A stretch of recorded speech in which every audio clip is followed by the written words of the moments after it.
The average person does not have access to high quality legal advice unless they are lucky enough to find a lawyer who acts pro bono. Surely there must be a technological solution that could help to equalize this problem, because it is ultimately a question of scale. The scale of lawyers who are able to give advice to individuals is simply not big enough to match the whole public need for this. There is a tendency to take a legal first approach and then find an AI wrapper solution to solve that. But that doesn't give you a long-term, credible scientific or technological moat. It makes you highly replicable in the future. The main challenge I faced was I had this idea to build an AI company that helped solve this access to justice issue, but you have to get a very good team in place to do that. On today's Legally Speaking podcast episode, I'm delighted to be joined by Alexander Kardos-Nyheim, founder and CEO of SafeSign Technologies, a company specializing in the development of the world's best proprietary legal large language model, built by a leading team from Cambridge and Harvard. Alexander studied law at Cambridge University and recently completed his training contract at A&O Sherman. While at university, he also founded the Cambridge Journal of Law, Politics and Art. He's passionate about legal advocacy, policy reform, AI and legal tech. So a very big warm welcome, Alexander. Real pleasure to be here, Rob. Oh, it's an absolute pleasure to have you on the show. And before we dive into all your amazing projects, experiences to date, we do have a customary icebreaker question here on the Legally Speaking podcast, which is, on a scale of 1 to 10, 10 being very real, what would you rate the TV series Suits in terms of its reality of the law on the scale of 1 to 10, only if you've seen it? It's an interesting one. Now, as someone who hasn't seen it, I can say that I know many people who went into law having watched it.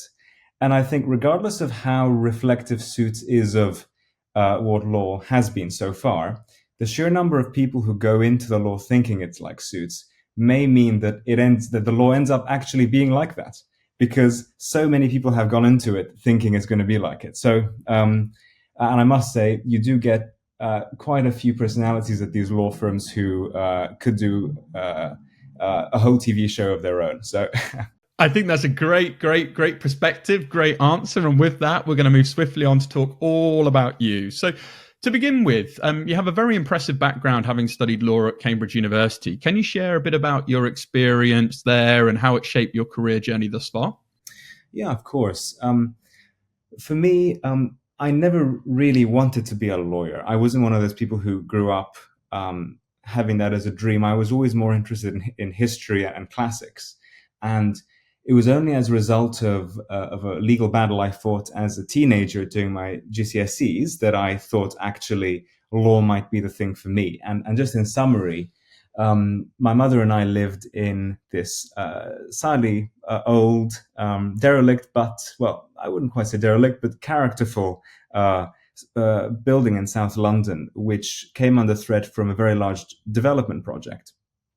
And we thought, well, my mother owned the place, we should be able to fend this off quite easily. But the law had been designed in such a way that smaller communities struggle to fight these bigger development companies. And at the same time, we struggled to afford legal assistance, and found that unless you can afford a lawyer, and a good one, you're in a bit of trouble when you're faced with a legal challenge like this. And that, for me, that very difficult period in my teenage years where I was juggling my GCSEs and A-levels with this big legal fight, basically having to defend my community on my own, showed me that law can be a very powerful thing if you have a purpose and if you work hard at it. But also, secondly, it showed me that there's a real access to justice issue in the UK and indeed, I would say, around the world. And I'm sure we'll talk more about that a little later on. But that then made me want to study law at university. And I, having proposed some law reforms to the House of Lords and to the Mayor of London relating to the protection of communities facing these development challenges, on that basis, I read law at Trinity College, Cambridge. A very it wasn't an easy time. And again, I was always more interested in more the historical side of things. So the law forcing me to think in straight lines as opposed to swirly lines that I tend to think in was always a little bit of a baptism of fire. But that time at Cambridge laid the foundations of much of what we'll talk about in terms of my activities today. Yeah, and congratulations on that, and we are going to talk about that. But I think it comes from your story of your why is coming from a place of really trying to help. And something here on the Legally Speaking podcast and our sponsor Clio, we support access to justice, and we want to use legal technology and platforms like this to reduce that gap. And interestingly, you mentioned the House of Lords. I was recently at an event actually at the House of Lords with Dana Denise Smith, who's doing some incredible work from a diversity, equity, inclusion perspective, and with Oblig's support, and being one of the first B Corp focused legal businesses. And I think the more and more of these minds that can come together to do good, particularly with what you're doing as well, I think hopefully we will actually achieve what is absolutely necessary. But I want to kind of step back to your sort of Cambridge days, or around that time, because in 2020 you founded the Cambridge Journal Law of Politics and Art, which attracted attention from pretty notable figures, the likes of Lord Sumption and Lady Ardern. So what inspired you to create that journal? Yeah, it's an interesting question. I think, and this risks going into the realm of politics, but I found that increasingly law and politics are becoming intertwined, sometimes not appropriately. So, because of the challenging political times we live in, we find ourselves going more and more to the law to try and hold our politicians accountable, or indeed, some might say, as a political device in itself. And that very difficult collision and interaction of these two fields I found very interesting, because as a lawyer, you're taught to think, that the law is a body of rules that must retain their integrity and that cannot be influenced by political factors or mob rule or whatever you want to call it. But at the same time, we find that these two things are becoming very intertwined. So that was one motivation. And I think another motivation was that there is, I think, and this applies on all sides of the political spectrum, less common ground. We find ourselves in camps, and I was trying to create a forum where people of totally different views could come together, and as long as they express themselves in a respectful way, we will give them the scope to say exactly what they want. And this is why, as you mentioned, we had the likes of Lord Sumption, who was arguing quite strongly against lockdowns and various measures taken during COVID. But at the same time, we had people from the other side of the debate, very senior decision makers, saying actually, well, these measures were required. And it's not in too many publications that you can actually see both sides of the picture. And that I found very interesting. And much to my surprise, a lot of quite senior people in society also agreed with that. And the journal today has a life of its own. It's distributed in over 80 countries around the world, read by a very wide audience, and hopefully providing a forum where people can find some scope for common ground, even in these very divided times. Yeah, absolutely, and I think it's great work, and a wonderful initiative, and just again complements all the great things that you're doing. So let's stick with the word motivation then, and move forward to 2022. What was your motivation behind founding SafeSign Technologies, and can you explain what SafeSign Technologies is and what the legal language model aims to address? Yeah, of course. I'll answer those questions in order, because the why informs very much what SafeSign is and what the model does. So it goes very much back to my struggle as a teenager fighting these developers, and this isn't just an elevator pitch. It really is the fire that really made me think this needs a solution. So as I mentioned, it became clear that the average person does not have access to high quality legal advice unless they are lucky enough to find a lawyer who acts pro bono. Citizens Advice Bureau and similar organizations doing amazing things are overstretched and sometimes unable to deal with some of the bigger legal issues that come in the way of individuals on a day-to-day basis. So I thought, surely there must be, and this was before ChatGPT, I should say, surely there must be a technological solution that could help to equalize this problem, because it is ultimately a question of scale. The scale of lawyers who are able to give advice to individuals is simply not big enough to match the whole public need for this. If you're a profitable business, of course you can access legal advice very easily, but for 99% of people, it's much more difficult. Now, I had never had any experience in AI. I've never written a line of code. So it was very much just an abstract principle for me. Maybe technology has some scope to automate this.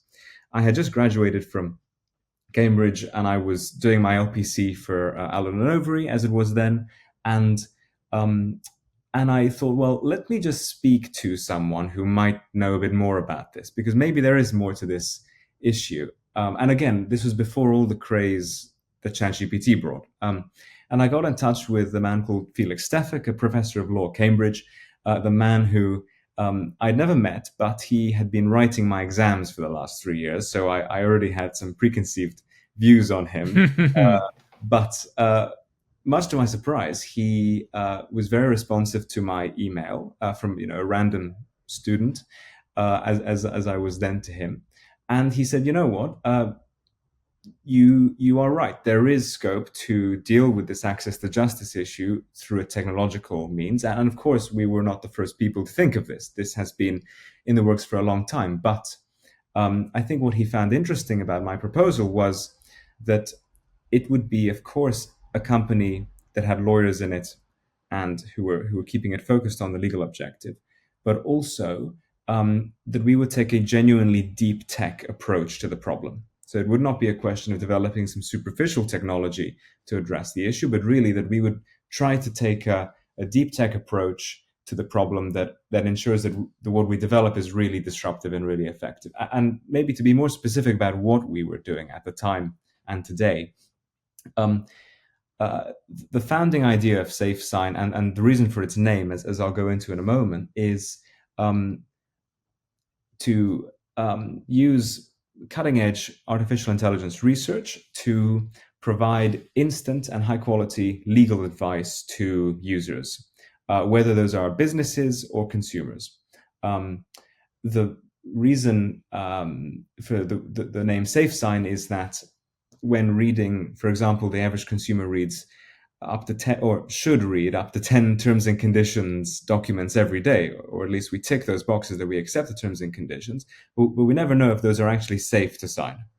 And I thought perhaps if you have an AI model that can read that contract for you, spot red flags, and tell you that, then that could be very useful for individual people.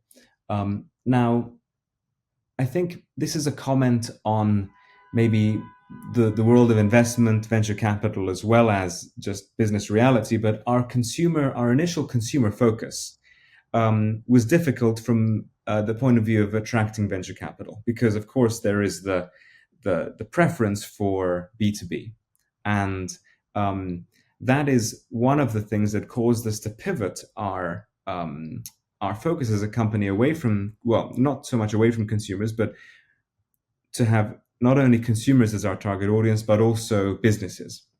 And particularly with the arrival of Jonathan Schwartz, a senior DeepMind scientist and a research fellow at Harvard, in the later months of last year, we stepped much more firmly away from the more light touch consumer legal AI focus into the truly deep tech, large language model focus of the company now that is focused, I'd say, predominantly on B2B, but hopefully with secondary applications for consumers.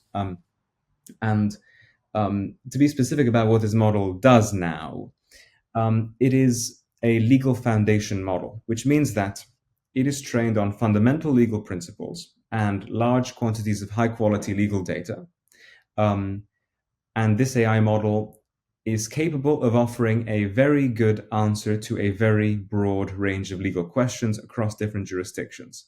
And that is not to say that this model is the be all and end all of what a legal AI model should be, but we wanted to create a better starting point for legal AI than using GPT-4, which was not specialized on law, which had to anticipate a much wider group of problems, and therefore has generally a lower accuracy and robustness performance rate in the legal setting. So our focus has been much more now on developing the very best foundation model for law that does as much as it can in the legal setting as well as possible, so that we can then specialize it further into, let's say, IP, corporate due diligence, or indeed other startups can come along and use our model and specialize it themselves.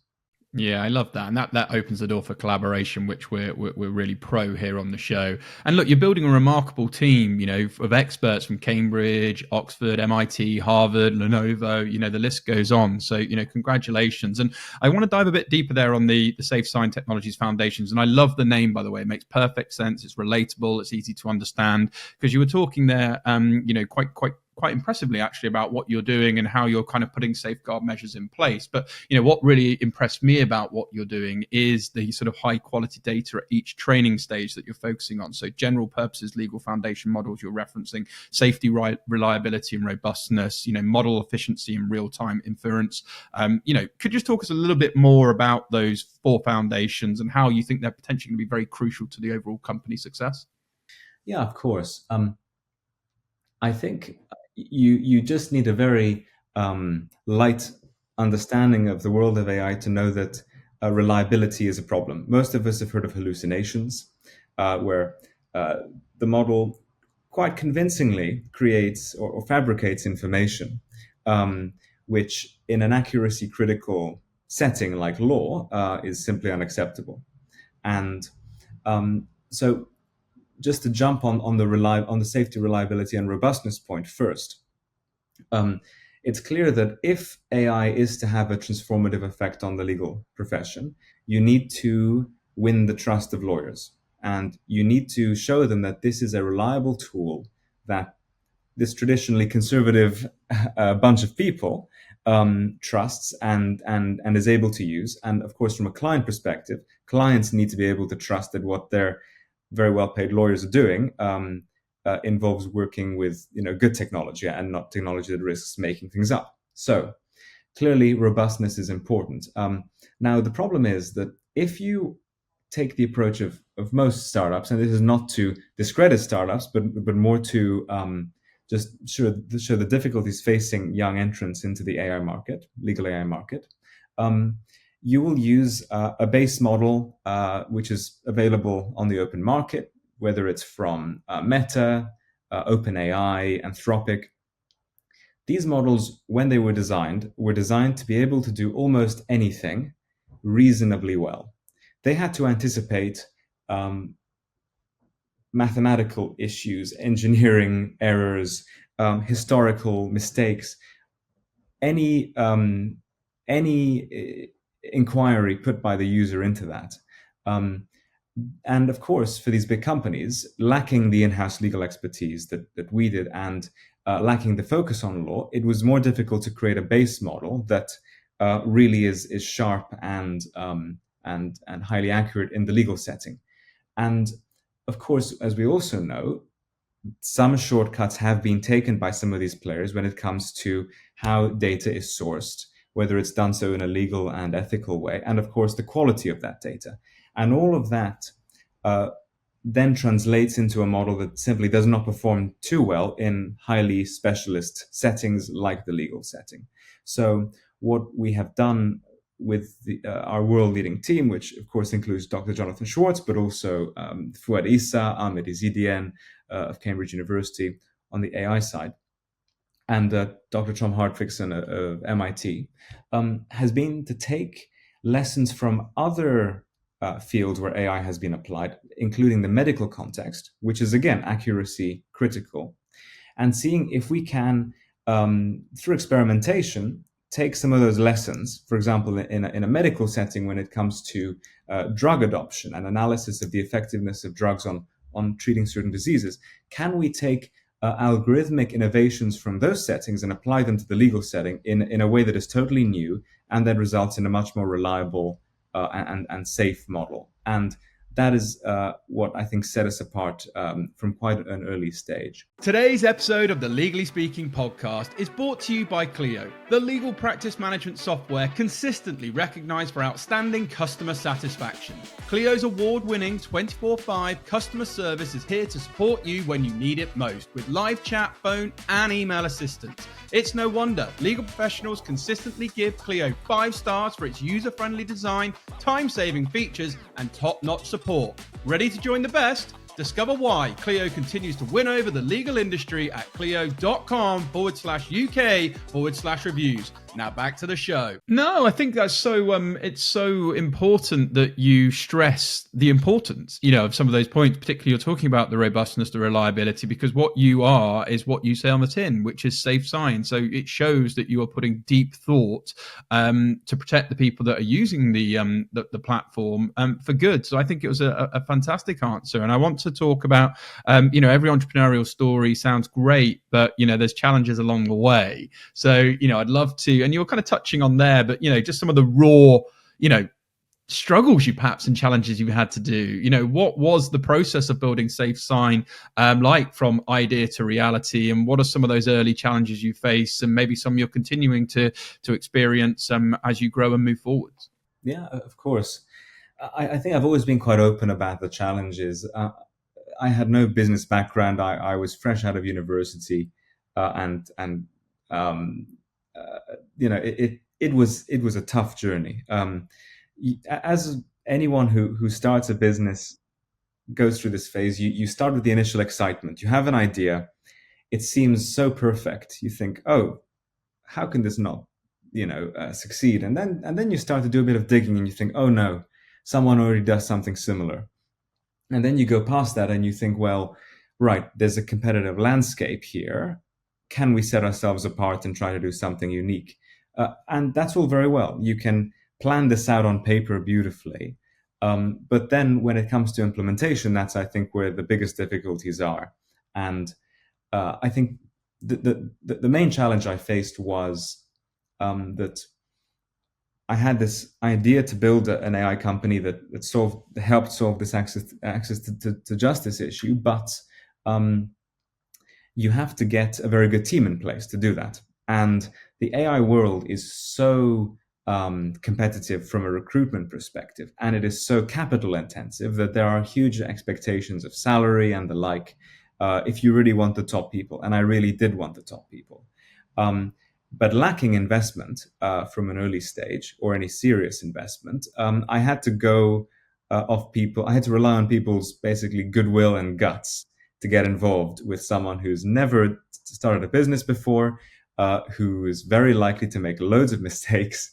And I needed people who were okay with a bit of a roller coaster ride. So what ended up happening was we got this remarkable collection of Cambridge law professors, Cambridge AI scientists, Harvard and MIT AI researchers, a team that you would usually think would be, almost impossible to bring in at this sort of stage of a company. But through, I think, a really common sense of purpose, we thought, right, we are gonna not look at other opportunities for the time being. Of course, we can go off and do other things, but this access to justice issue and our approach that we were taking, not just to the legal problem of access to justice, but the AI problems that we're dealing with here of safety, robustness, reliability, data quality. That is something that for an AI researcher is relevant for the whole of the AI industry. Law is simply one domain in which you can try to deal with some of those issues. So we had a very motivated team, and a team that was willing to take risks, and a team that ultimately trusted me, even through times when, frankly, I didn't trust myself. So there was the team element, and then and if it wasn't for the team, of course, we would not have made it. But from a personal perspective, as I mentioned, I was juggling a training contract at Allen & Overy Sherman, as it is now. I had joined A&O, the legacy A&O company, and I wanted to be a good trainee as well as a successful entrepreneur. So it was very much a matter of not letting the two worlds collide. So A&O working hours, like many law firms, are quite tough. So I would wake up at maybe 4 or 5 in the morning to start work on SafeSign, work on that until until the minute I had to leave my flat to go to work. Then I'd work for A&O up until lunchtime. My lunch break would be taken up with SafeSign again, then back to A&O up until however late it needed to be.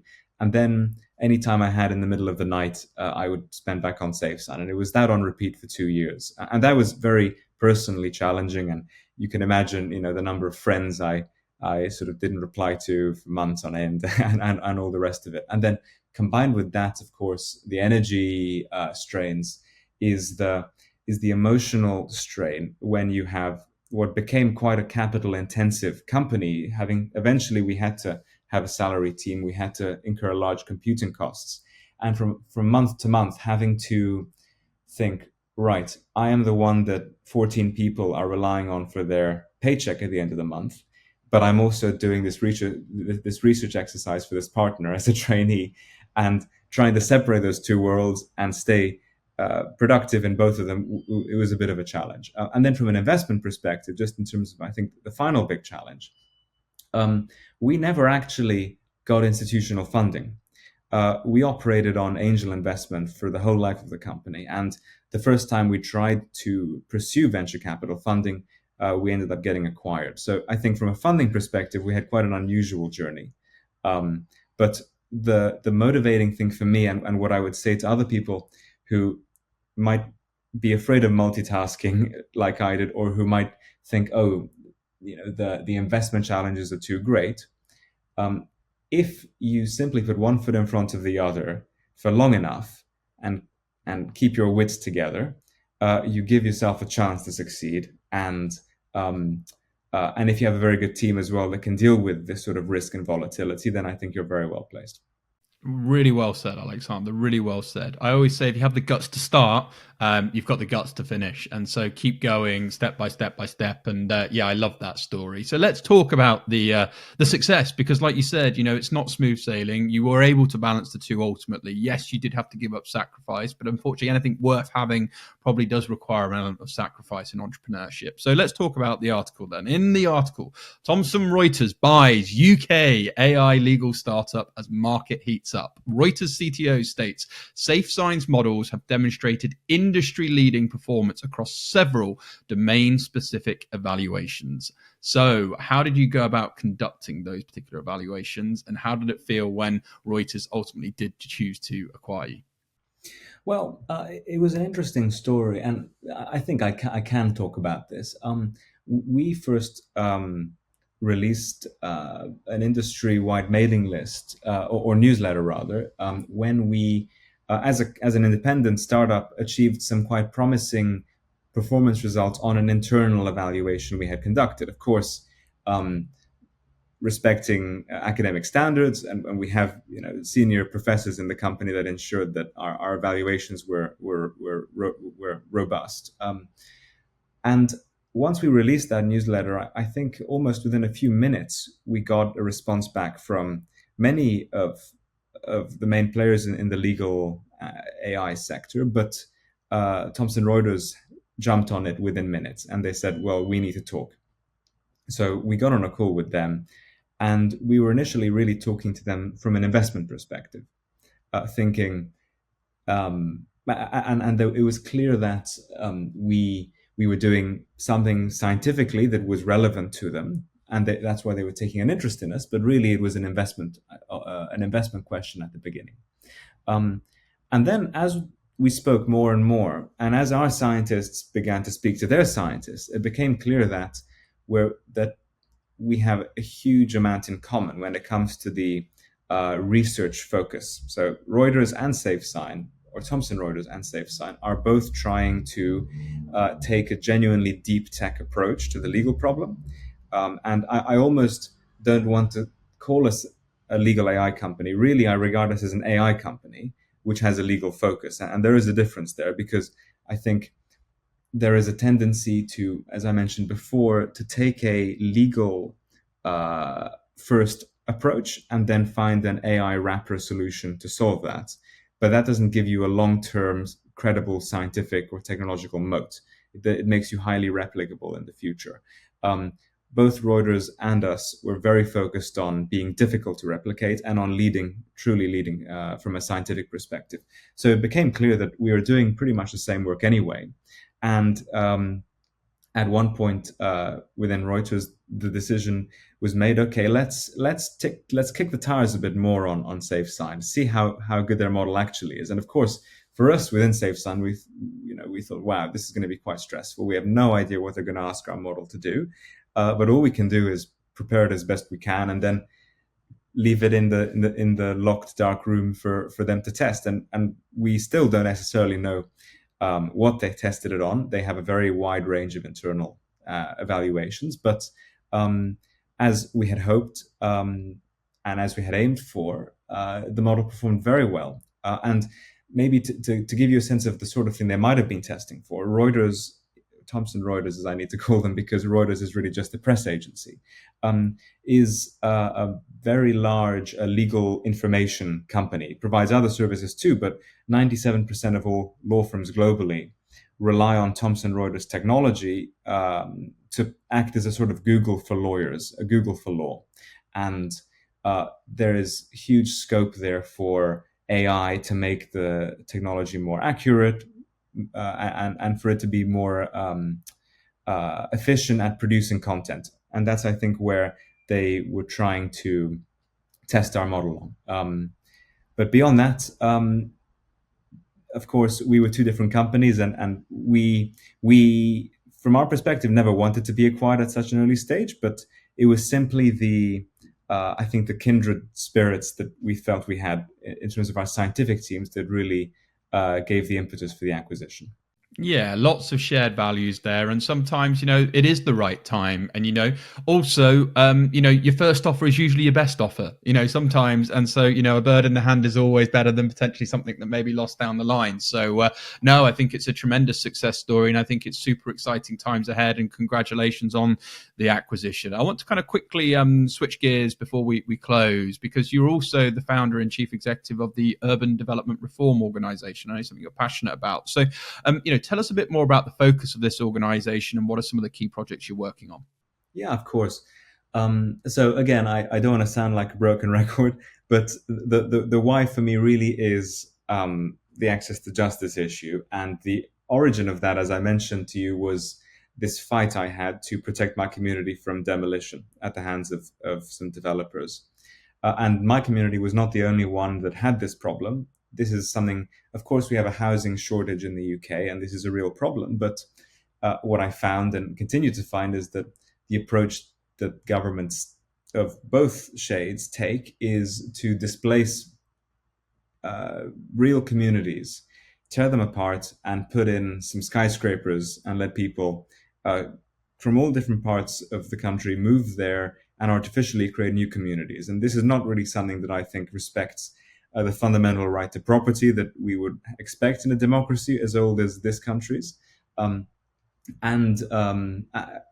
it's also I think it will deter people from really wanting to get on the housing ladder and buy a property if they know that they can lose it if they happen to be a little bit unlucky and that a hotel is scheduled to be built in the area or on their land. So this is a national problem that people are struggling to keep their homes when faced with very commercial development projects.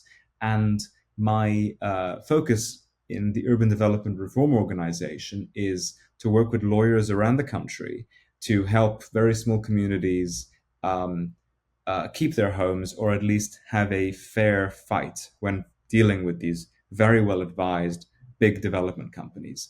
Some of the projects we've worked on include saving some Tudor cottages in Cambridgeshire. I did that actually when I was at Cambridge studying, and that was a really good excuse to miss a supervision with one of my supervisors. And of course, it was a wonderful story that we were able to help that family. And we're also working on a number of live development proposals now in London and Manchester and Leeds, where we have remarkable communities, often from working class backgrounds, who have been there for decades, if not hundreds of years, and for the first time are finding themselves under threat from demolition. So it's very rewarding, and it's something where I hope there is also a direct technological solution, maybe through a general purpose AI model that can help everyday people with these challenges.